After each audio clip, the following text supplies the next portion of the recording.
안녕하세요. 법무비 덕수의 김수영 변호사입니다. 오늘은 소상공인시장진흥공단 불공정피해상담센터와 함께하는 소상공인 불공정 피해 사례 유형별 소개 시간을 가져보도록 하겠습니다.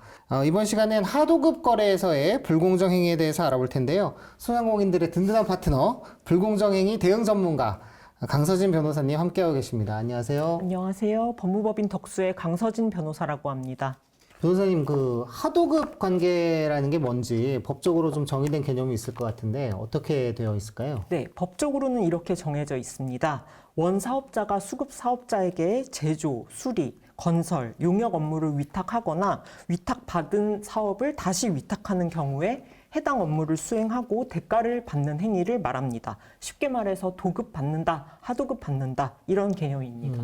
원사업자가 말하자면 갑의 위치에 있을 것이고 도급이나 하도급을 받는 소상공인분들은 을의 위치에 있을 텐데 일종의 갑을 관계, 권력 관계가 있다 보니까 그런 상태에서 피치 못할 피해를 겪는 일들이 있을 것 같아요. 그래서 을의 위치에 있는 소상공인분들을 보호할 수 있는 법률이 있을까요? 네, 있습니다. 하도급 공정화에 관한 법률이 그 대표적인 법률인데요. 줄여서 하도급법이라고 합니다. 그럼 소상공인들이 하도급 관계에서 을로서 겪는 고충들은 실제적으로 어떤 것들이 있는지, 그리고 우리 법은, 하도급법은 어떤 보호장치를 마련하고 있는지 몇 가지 사례들로 알아보면 좋을 것 같습니다. 주로 겪는 피해 사례에 어떤 일들이 있을까요? 네, 첫 번째 사례를 말씀드리면요. 계약서 작성과 관련된 사례입니다.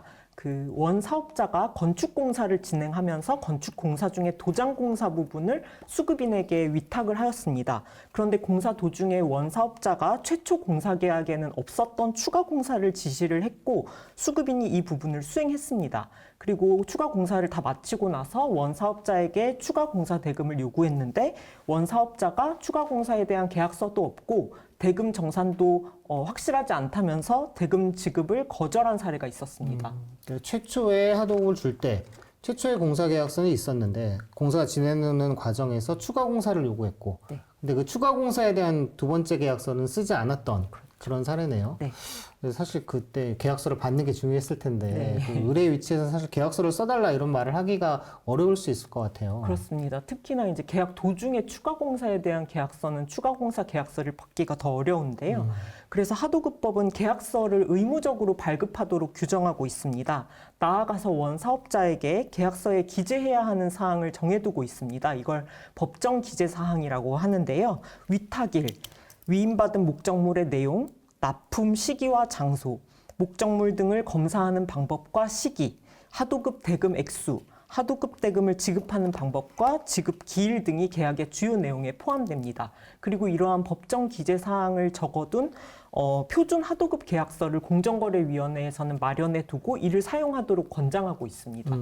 공정거래위원회 홈페이지에 가면 이런 표준 하도급 계약서가 있을 텐데 그 계약서를 다운받아서 원사업자에게 공정거래위원회에서 이런 걸 권장하고 있다라고 하면서 계약을 요구하는 건 그나마 조금 편리한 방법일 것 같아요. 네, 그럴 것 같습니다. 아까 그 사례는 결론이 어떻게 났어요? 네, 그 수급인이 공정거래조정원에 조정을 신청했고요. 조정원은 수급인이 제출한 추가공사 내역서와 추가공사 대금을 지출한 내용 등의 세금 계산서, 입금 내역서 등을 토대로 추가공사의 범위가 기존의 공사의 범위와는 구별이 되고 상당한 정도에 이른다고 보았습니다. 그럼에도 원사업자가 계약서를 교부하지 않았고 추가 공사를 지시한 것은 하도급법 제3조 계약서 의무 교부를 위반한 것으로 보았고 추가 공사 대금의 지급을 권고해서 조정이 성립되었습니다. 중간에 추가 공사 지시에 대해서 계약서까지 요구하기는 어렵다 하더라도 이러이러한 내용의 지시를 받았다라는 내역을 나름대로는 잘 정리해 두는 것도 중요할 것 같고요. 네, 그렇습니다. 그리고 이 공사를 위해 지출했었던 대금 지출 내역들 이런 것들 증빙서를 좀 갖춰 놓으면 많은 도움이 될 것 같네요. 네, 그렇습니다. 네, 소개해 주실 두 번째 사례는 어떤 걸까요? 네, 두 번째 사례는 원사업자가 자신이 부담해야 할 비용을 수급자에게 부담시키는 내용의 부당한 특약을 체결하는 경우에 관한 사례입니다. 또는 원사업자가 져야 할 책임을 수급사업자에게 떠넘기는 내용의 계약을 체결하려고 하는 경우들이 있습니다. 그런데 수급사업자 입장에서는 원사업자와 거래관계를 계속 유지하길 원하기 때문에 어쩔 수 없이 원사업자의 부당한 요구에 응해야 하는 경우가 많은데요. 하도급법은 이러한 상황을 방지하기 위해서 원사업자에게 부당한 특약을 설정하는 것을 금지하도록 하고 있습니다. 계약서상의 기본계약 내용 외에 특약이 있을 때 이것이 부당한 특약이다. 이런 것은 무효다라고 보는 법리가 있다는 건데 부당한 특약으로 인정된 사례는 어떤 게 있을까요? 네, 역시 추가공사 대금과 관련한 사례입니다. 수급인이 이제 그 추가공사 대금을 요구를 하자 원 사업자가 단가가 불분명하다면서 지급을 거부했고 폐기물 처리 비용 역시 특약에 근거해서 수급 사업자에게 떠넘긴 사례가 있습니다. 수급 사업자가 이에 대해서 공정거래조정원에 신고를 하고 조정을 신청했는데요. 조정원은 원 사업자가 부당한 특약 금지 조항을 위반하였고 그렇게 판단하고 추가 공사 대금을 지급하도록 권고해서 조정이 성립되었습니다. 한편 공정위에서는 원 사업자의 특약 내용이 부당 특약들을 정한 것으로 보아서 법 위반으로 보아 과징금을 부과했습니다. 계약서에 부당한 특약이 있는지 좀 잘 살펴보아야 할 것 같습니다. 하도급 관계에서는 물건을 납품하는 경우가 있을 텐데 납품 받고 나서 이 물건이 잘 팔리지 않았을 때 갑에 위치해 있는 원사업자가 그 책임을 수급사업자에게 돌리는 그런 경우들도 꽤 있을 것 같아요. 네, 세 번째 사례가 바로 그러한 사례입니다. 수급인이 의류를 납품하기로 하고 제작해서 넘겼는데 9월 말까지 납품하기로 했는데 이제 기한을 조금 넘겨서 10월 초에 넘기게 됐습니다. 그런데 원 사업자가 가을 상품인데 판매 시기를 놓쳤다고 안 받겠다고 했다가 다시 합의가 잘 이루어져서 이 상품들을 내년 봄 상품으로 팔기로 하고 생산 라벨을 변경하는 등의 보완 작업을 한 뒤에 다시 납품을 하라고 했습니다. 그래서 이제 수급 사업자가 납품을 3월인가에 이제 맞춰서 했는데 원 사업자가 그 납품을 받았다가 이걸 팔기가 어려워지니까 몽땅 반품을 요구한 사례가 있었습니다. 그리고 아무리 그 갑에 위치해 있다 하더라도 이미 받았던 상품을 다 반품을 요구하고 이럴 수는 없는 거 아니에요? 그렇습니다. 하도급법에서는 이렇게 수급사업자를 보호하기 위해서 원사업자가 수급사업자로부터 목적물을 수령했다면 수급사업자에게 귀책 사유가 없는 한 반품하는 것을 금지하고 있습니다. 그리고 나아가서 대표적인 4가지 행위 유형을 규정해서 원사업자가 이 4가지 행위 유형에 해당하는 행위를 하면 부당한 반품을 한 것으로 법적으로 간주를 하고 있습니다.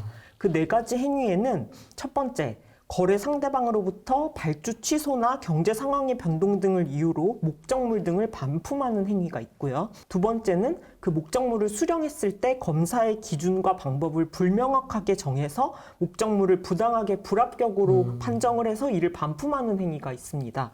세 번째는 원사업자가 공급한 재료를 가지고 가공을 했는데 품질 불량이 생겨서 목적물이 불합격품으로 판정되었는데도 반품하는 경우가 있을 수 있고요. 네 번째는 원사업자가 원재료 공급을 지연해서 납품 기일이 지연되었음에도 불구하고 이를 이유로 목적물을 반품하는 행위를 그 4가지 행위 유형에 해당한다고 보고 있습니다. 실제 사례에서 많이 벌어질 수 있는 행위 유형들을 아예 법으로 정해놔서 이런 행위들을 한 경우에는 무조건 부당한 반품 요구라고 본다. 네, 라는 얘기인 것 같아요. 네. 그럼 아까 그 사례에서 원사업자의 반품 요구는 어떻게 되었어요? 네, 그 조정원은 피신청인의 이러한 반품이 하도급법 제10조 제1항에 위반한 부당한 반품이라고 보아서 피신청인에게 하도급 대금 전액을 현금으로 지급하라고 권고했고 위와 같은 내용으로 조정이 성립했습니다. 그 밖에 발주자가 예기치 않게 완성품 발주량을 대폭 축소하니까 원사업자도 수급사업자로부터 구매하는 부품의 수량을 축소하는 경우가 있었는데요. 하도급법 제10조 위반의 가능성이 높다고 조정원은 보았습니다. 원사업자로서는 발주자에게 발주량 축소에 대해서 항의를 하거나 완성된 제품에 대한 대금의 증액을 적극적으로 요구하고 발주자로부터 차액을 지급받아서 이를 수급사업자에게 지급해야 하는 의무가 있음에도 불구하고 이를 하지 않았다는 점을 근거로 원사업자가 발주량의 착오를 일으키게 하여 부당하게 하도급 제품을 반품했다고 판단한 바가 있습니다. 원사업자가 갑자기 수량을 줄였다는 이유도 때로는 부당한 반품으로 판단되어서 수급사업인들을 보호할 수 있는 그런 사례들이 있다는 걸 우리가 또 알아두면 좋을 것 같아요. 그래서 이렇게 부당하게 반품을 요구받는 경우에 법의 보호가 가능하다는 점을 잘 알아두시면 좋을 것 같습니다. 마지막 사례 소개 좀 부탁드릴게요. 그 원사업자가 경영 적자나 실적 악화 등을 이유로 수급 사업자에게 정해진 하도급 대금의 감액을 요구하는 경우가 있습니다.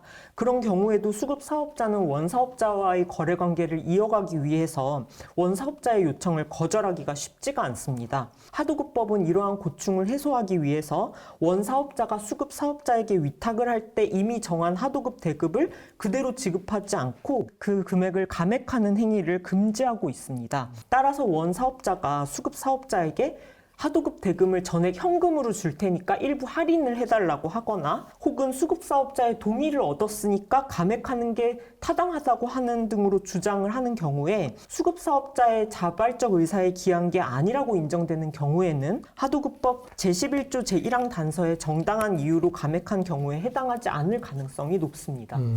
감액이 됐다라고 했을 때 이게 원사업자의 일방적인 감액이냐 아니면 양자가 합의한 이야기냐 이 구분이 좀 중요할 것 같아요. 네, 그렇습니다. 함부로 동의를 구하는 대금 감액 계약서에 서명하는 일은 피할 수 있도록 해야 될 것 같습니다. 그리고 또 대금 지급 시기도 법에서 원칙을 정해두고 있습니다. 목적물을 수령한 날로부터 60일 이내에 가능한 짧은 기한으로 정한 지급 기일을 정하고 있는데요. 만약 그 당사자 사이에 지급 기일이 정해져 있지 않으면 목적물을 받은 날이 대급 지급 기일이 되고요. 양 당사자가 그 목적물을 수령한 날로부터 60일이 지난 후의 날짜를 대금 지급 기일로 정한 경우에는 목적물을 수령한 날로부터 60일이 되는 날이 하도급 대금의 지급 기일이 되도록 법에서 강제하고 있습니다. 그리고 원 사업자가 발주자로부터 준공금이나 용역 수행에 따른 기성금을 받는 경우가 있을 수 있습니다. 그런 경우에는 수급 사업자에게도 수급 사업자가 용역을 수행한 부분에 상당하는 금액, 즉 기성금을 지급해야 합니다.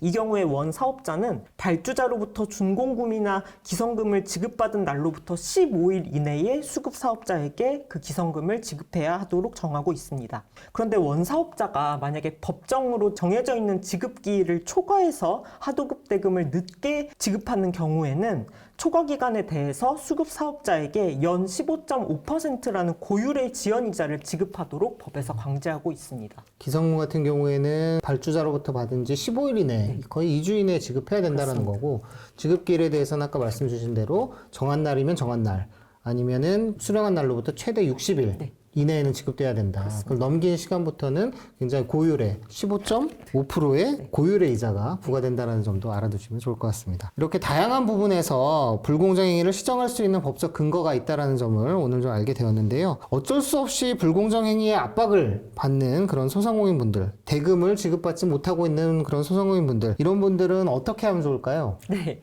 소상공인시장진흥공단의 불공정 피해상담센터를 이용해 주시면 좋을 것 같습니다. 전화, 우편, 방문, 온라인 등으로 상담 신청이 가능하니까요. 많은 이용 부탁드립니다. 마지막으로 방송을 보고 계신 소상공인분들께 당부 말씀 있으실까요? 아무래도 계약서 교부 의무나 추가 계약서 교부 의무 같은 것들이 법으로 정해져 있기는 하지만 계약 당시에는 그것을 요구하기가 쉽지 않을 수 있습니다. 부당특약 금지도 마찬가지인데요. 그런 경우에는 회사 내부적으로라도 부당특약이나 계약서의 내용이 우리 당사자인 소상공인분들의 자발적인 의사에 기하지 않았다는 증거들을 최대한 확보해 두시는 게 필요합니다. 그래서 원사업자와의 통화 내용을 녹음해 둔다던가 내부 회사 문서를 만들어 둔다든가 하는 식으로 증거를 확보해 두시면 계약 당시에는 항의하지 못하셨다 하더라도 그 이후에 분쟁 조정 신청 등을 통해서 구제받으시는데 도움을 받으실 수 있을 것으로 보입니다. 도급관계, 하도급관계에서 불공정한 어려움을 겪고 있다, 불공정 행위로 인한 피해를 받았다라고 생각되시는 분들은 소상공인시장진흥공단의 불공정 피해 상담센터 전화, 우편, 방문, 온라인으로 마음 편히 신청해 주시면 좋겠습니다. 지금까지 소상공인의 든든한 파트너 소상공인시장진흥공단 불공정 피해 상담센터와 함께하는 불공정 피해 사례와 구제 방법에 대해 알아보았습니다. 함께해 주신 강서진 변호사님 감사합니다. 네, 감사합니다.